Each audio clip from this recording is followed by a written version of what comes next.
Vereadora Soninha Francini. Obrigada, presidente. Obrigado.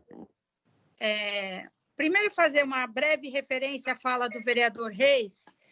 Seja qual for o nome dado, reciclagem, retreinamento da polícia militar, de policiais militares, alguma coisa não funciona, né? A gente pode ter momentos um pouco piores, ou bem piores, como a gente está vivendo hoje, em que o número de ocorrências de violência policial diante de câmeras de celular, quer dizer, sem sequer o pudor de correr o risco de ser visto. Então, a gente está vivendo uma fase particularmente ruim. Mas eu gostaria de pensar, de alguma forma, aí, claro, que nos diz respeito mais diretamente, é no caso da Guarda Civil Metropolitana. Mas nos processos de seleção desses profissionais da Guarda Civil, da Polícia Militar, porque alguém que se reúne em 4 ou 5 autoridades fardadas e armadas para agredir uma pessoa rendida, imobilizada, considerada suspeita, às vezes sem maiores, explicações.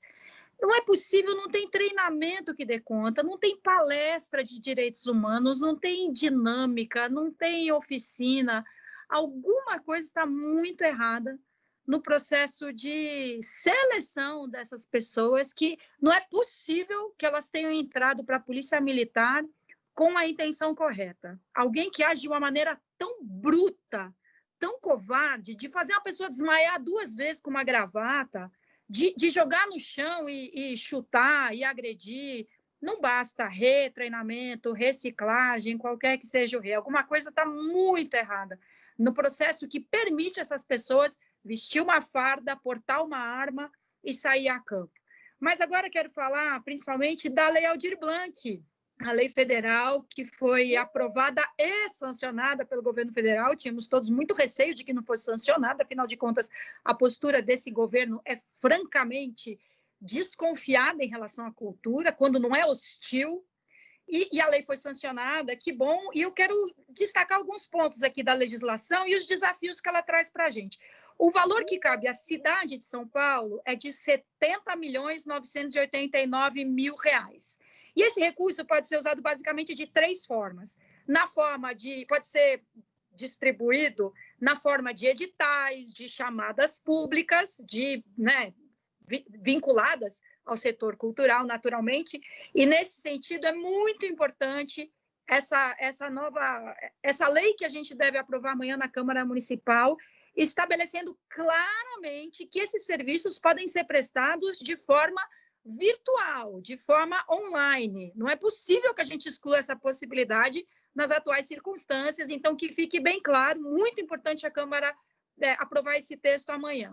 Aí a outra forma de usar esse recurso é na forma de uma renda emergencial mensal de R$ 600 por 3 meses, e aí, conforme a preocupação hoje, do vereador Celso Janazzi e de vários outros vereadores, os trabalhadores da cultura não são só os artistas. Você tem os artistas, você tem os técnicos, os produtores, oficineiros, professores. Aliás, a Secretaria Municipal de Cultura já tentou para isso, e no seu edital, o edital que foi até barrado na justiça, sob a alegação de que esse dinheiro poderia fazer falta no combate à pandemia, como se essa também não fosse uma forma de enfrentar uma consequência da pandemia, mas a Secretaria de Cultura já previu nesse edital que você artista, poderia apresentar sua produção artística em forma virtual, teatro, circo, inúmeras outras formas. Quem não tiver essa condição, pela natureza da própria linguagem, poderia fazer uma oficina. Isso contemplaria, por exemplo, diversos técnicos, um técnico em iluminação, em cenografia, cenotécnica, figurino, maquiagem, poderia fazer isso. Mas tem outros trabalhadores da cultura que também não seriam oficineiros. Então, a Secretaria de Cultura previu que eles possam fazer um relato da sua experiência. Isso vale como documentação, como contribuição para o acervo da cultura do município, daquilo até que a gente chama de patrimônio imaterial. Pode não estar ali consagrado em resolução do Compresp, mas faz parte do patrimônio, da história da cultura, os relatos de pessoas e da vida delas, do trabalho delas na área cultural. Então, tem essa possibilidade da transferência de uma renda emergencial mensal de R$600, e aí é renda emergencial mensal mesmo, não é a contratação pela prestação de qualquer tipo de serviço.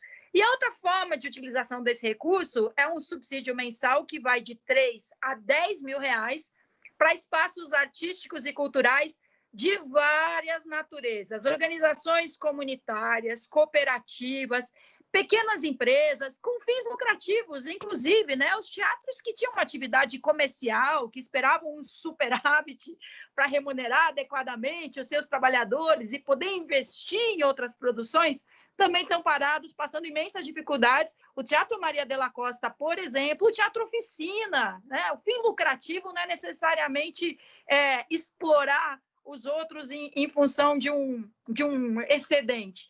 Esses espaços, esses sim, têm que oferecer uma contrapartida quando retomarem as suas atividades, prioritariamente, né, atividades gratuitas, necessariamente, intervalos regulares, prioritariamente voltados para alunos de escolas públicas ou nos espaços públicos das suas próprias comunidades. Então, a relação de espaços que podem ser contemplados é muito abrangente, muito bem construída, aliás.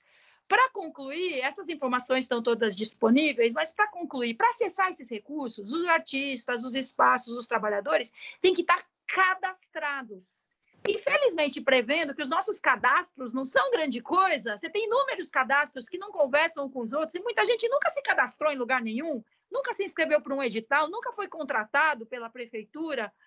Então, está aberta a possibilidade de atualizar esses cadastros, de modificar esses cadastros, e que isso possa ser feito, inclusive, por meio de autodeclaração e por meio virtual. Então, está aí um dos nós desse grande desafio de como distribuir esses recursos de modo que eles cheguem realmente em quem mais precisa. Então, nós, vereadoras e vereadores, movimentos de cultura e o Poder Executivo, precisamos criar formas de permitir que as pessoas realmente consigam se cadastrar para se candidatar a receber esse recurso numa dessas modalidades, especialmente a do auxílio emergencial. Imagina como é difícil um trabalhador da cultura da periferia, que é o operador de mesa do sarau do Bar do Binho.